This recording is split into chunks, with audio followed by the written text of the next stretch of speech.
Ebi byagamo umugambirizo wa polisi obu yaba ari mu ruteraniro rw'abanyamakuru ahambuka mukuru za polisi omurunaguru Kampala. Omubigambo bye yajanga polisi kwasira abantu barakwika 14 okwetorora eihanga kandi hari yaba 19 babire bari abashija obw'emishango ey'amaani eri 55 kandi haferiremu abantu barakwingana 31 kandi abantu 30 nibo baferire omuri za Butandu. Kitongole ebirwanyisa obutujju ekya JAT nakyo kyeyongedde okukola ebikwekweto okulaba nga balwanyisa ebikolwa eby'obutujju n'obuyeekera mu ggwanga era nga 3 December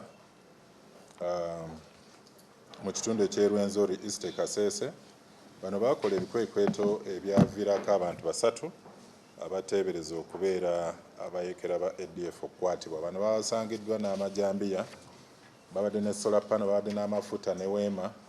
Enanga yagira ngu babasize kunagisha abashuma b'amatungo emundina kandi obufuha 57 nibwo bwokibwe ahawo butikirizana omu matemba g'eihanga. Ekyarwenzori West kyekyabadde n'emisango 7 egy'amaanyi ne kuddako ebitundu ebya North Choga ne Aswa West ebyafunye emisango 5.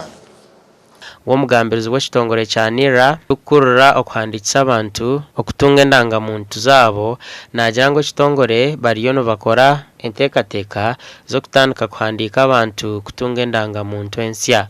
Ogu nayongera agira ngu okuhandika oku nikuza kuba kuri aha magomborora hamwe n'amiruka n'aha byaro. Gasha kwa Jime Muhumuza.